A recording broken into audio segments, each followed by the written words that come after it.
Welcome back. This is the second episode in the series of the Coco Loco series. So, Coco, I'm going to talk about the containers I'm using, so pots, the difference in sizes. I'm just going to make some suggestions. I have here different size pots, small, medium, a little bit big.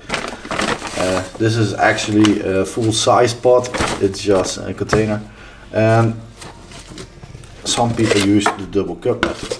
These are just example of sizes. These are net pots, they're used in hydro, but I'm just going to use them as an example. In a lot of businesses and a lot of beginner growers use very small pots for one simple reason.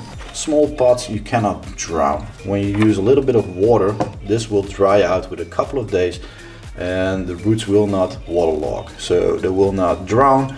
There's no root rot. When you go to a bigger pot, the water inside the pot will stay longer. So this pot dries out within a couple of days. These take up to a week, and these can take up to a couple of weeks when you start to grow them inside. So when you grow outside, these all will dry out within a couple of hours sometimes. So they're very small for outside. This one will take a couple of days, but most industrial growers will start small and work their way up. However, it's something that takes a lot of maintenance. Now you have to water them each day, you have to fertilize them a lot because there's this very small container and it cannot uphold a lot of fertilizer. But what I already told you, when you use a little bit of bigger pot and you give it a little bit too much water, it takes sometimes a couple of weeks to dry them out. So to make a choice which size pot works for you, well, as I told in the beginning, most people start small pots or trays or in cells, and the volume of potting soil or cocoa is very little. And if you really want, you can compress your own pots, well, make them yourself. However, a lot of people are using those little peat moss pellets, and well, there's a little problem with that. Obviously you can use them, however the pH of peat moss is between 4.4 and 4.5, so it's really acidic. Peppers and tomatoes like it a little bit acidic, but doesn't mean really acidic like 4.4, 4.5. And most of the people that use specialized or custom fertilizers have to take account of it. The fertilizers only work between 5.5 and 6.5. So choosing the right product for growing plants is not only for the plant but also for the fertilizer. If I'm going to grow a lot of peppers or a lot of tomatoes, well, guess what? I'm using trays or cells, but if I'm only growing between 10 and 15 plants, I'm going to use double cup method. It's just a little bit easier. Obviously I need to clean them because they are really dirty. I am using a mixture of cocoa husk and cocoa core. That's actually pretty finely grated stuff, and this one doesn't contain any fertilizer. However, cocoa core does contain fertilizer because they added it. So because the cocoa fiber is really, of cocoa husk is really dry, it needs a lot of water. I'm gonna fill up the pots or containers with a little bit of cocoa husk and make a little bit of a dent and fill the rest up with cocoa core because it contains a lot of phosphorus, so that's actually used for root development. So it looks like this. So these containers are filled with a little bit of cocoa core and a lot of cocoa husk.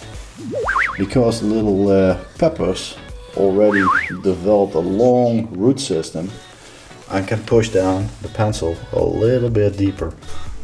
And I have seen it many times that people, when they're just starting, they make the holes so deep that it takes a very long time before anything happens actually. And it's a big problem because the seeds need to germinate, but they also need to remove the caps. And if you don't place the seed deep enough, it there is not enough friction to remove the cap. So these already have their cute little tags, labels. It's actually very important because you know what you're growing. I'm giving them some water, 10 milliliters, and it's going to do a couple of things. First of all, it's going to ensure that the root system or the root is in full contact of the cocoa core and cocoa husk. Second of all, it's providing enough water just to start growing. So the containers have been placed in the grow tent underneath some light. It's not directly. For now, it only needs a little bit of warmth, and it's 26 degrees Celsius in the tent right now. That's the most important thing. And obviously there's enough light to support growth, obviously. But I have to raise them eventually a little bit because the light is pretty intense right here, but it's pretty weak here. Well, it has been a couple of days and some plants already fully germinated and they're showing their first leaves. So these doing really well. However, the top layer is getting a little bit dry, so I'm going to give them the first organic supplement. Obviously they don't need a liter of fertilizer, but they do need a little bit of water, so I'm gonna give them about 10 milliliters. So I've seen some flies, I don't know if they're fungus gnats, but I'm just gonna place some sticky pads. When the fly walks over it, it will catch it. So I don't need to use harmful chemicals or pesticides. It's an easy way just to catch some flies. The plants had their first shot of organic booster. It's a mixture of funguses and a lot of bacteria, and it contains trace minerals, and it doesn't contain any fertilizer for now because there is no reason for it. Plants are too small and the top layer contains a little bit of fertilizer, so there's no need for fertilizer right now. However, the bacteria and funguses that I selected will promote root development, will promote well, uptaking of trace minerals, and it will change the pH of the cocoa. I checked it, it's 5.8, so it's okay, but I want to increase it a little bit to 6, maybe 6.1. And by using stuff like this, you can increase the pH a little bit. They don't have their first true leaves, so there's no need for fertilizer right now. I'm not interested in killing plants. I want healthy, beautiful plants. So I'm gonna wait a little bit until I see the first true leaves.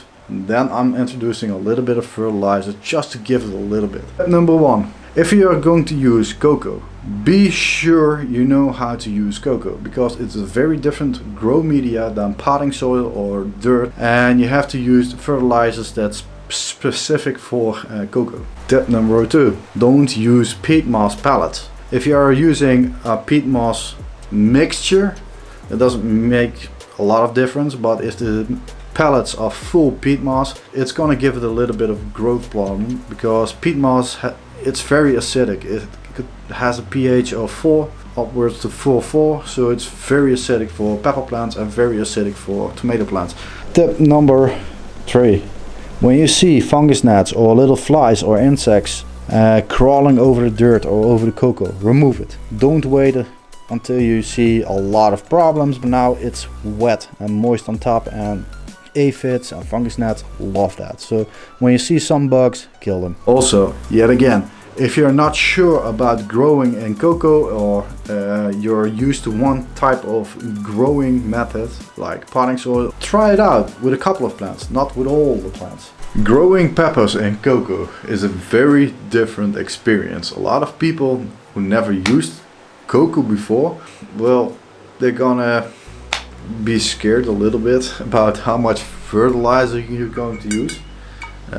You need a lot of fertilizer, so it's a very different experience. However, you can use very cheap cocoa because you don't need a lot of expensive potting soil mixes.